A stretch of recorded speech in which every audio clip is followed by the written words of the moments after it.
In this video, we will show you how to create a C program and how to compile the program and how to run the program.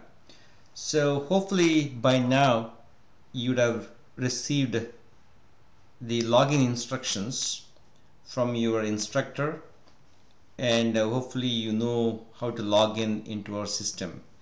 So go ahead and log in. The very first step is to create the program using nano, okay, and then the second step is to compile. The third step is to run the program. So let's go ahead and use nano.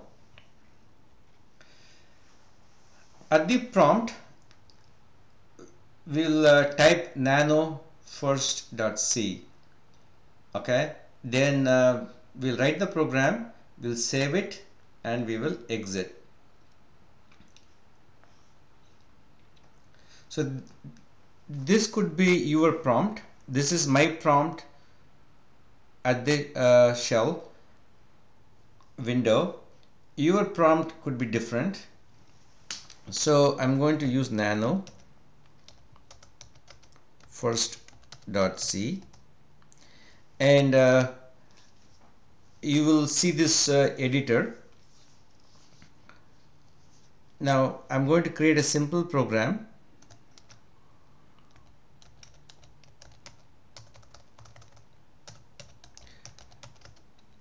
All this is to just verify your system, okay, to make sure that you are able to write a simple program, compile it and run it, and that verifies that you are good to go for the rest of the semester.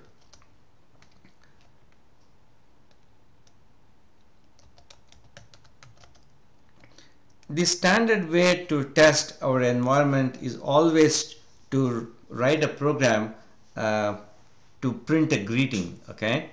So I'm going to just say hello, welcome students, okay.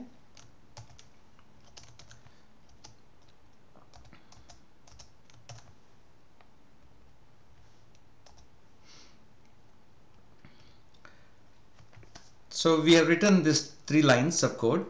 So I'm going to just save this file. So the way to save in nano is Control O. Control O means write it out. Okay, I'm going to press Control key and O for orange, and a file name to write is first.c, and we need to exit from this nano window, right, to go back to our prompt. So to exit is Control X. So we are back here. We're done creating the file. The next, we are done with the step 1. So the next step is to compilation. We will use a tool called GCC. It's a program to compile our program, okay, and this will create a file called a.out, okay. That is the machine code for the CPU to execute, okay. The prompt.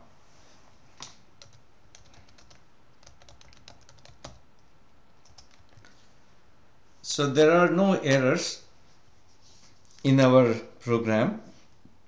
So the GCC has created the executable file for us, okay. So the next step is execute.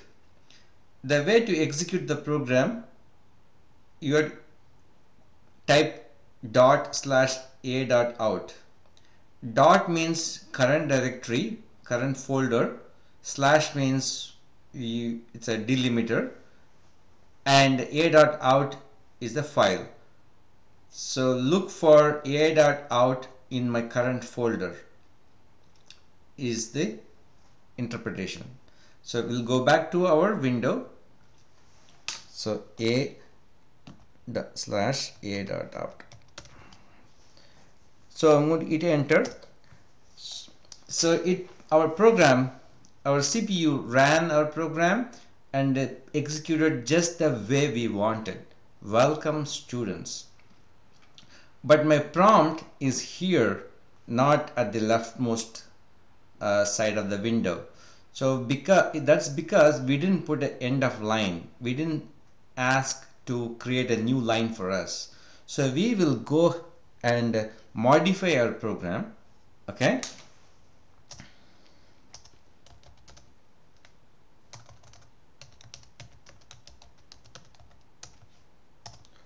We'll modify our program. I'm using the up arrow, down arrow keys to navigate around my system, and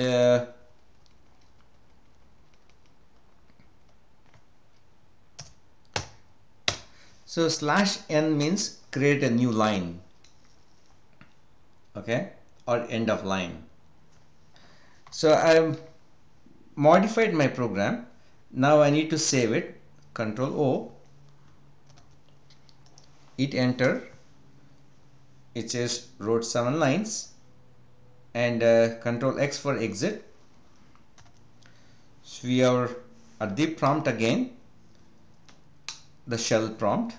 So I'm going to invoke the GCC compiler again to compile our program. You always have to compile if you change your program, okay? There are no errors, and the third step is to execute. We got it. So we are able to create our greeting, okay? There's still some space here. Did you see that? So let's go back and change our program. I'm using the up arrow, down arrow keys to navigate my commands, okay? That's because here, if you see it, there's extra space between quotes. In our C program, whatever you write in between these quotes, that's what the CPU will print, okay, within the double quotes. And again, slash n means end of line. So I've done that, okay. Now I need to write. Next is to exit. The next step is to compile. We are done with that. Execute. We did it. So this is the process of creating the file, compiling the file, running the program. We can modify the program again. We need to compile the program again and run it again to verify exactly what we wanted. So go ahead and test your environment. Write this program, and in case if you encounter any problems, just send an email and we'll try to fix. Thank you.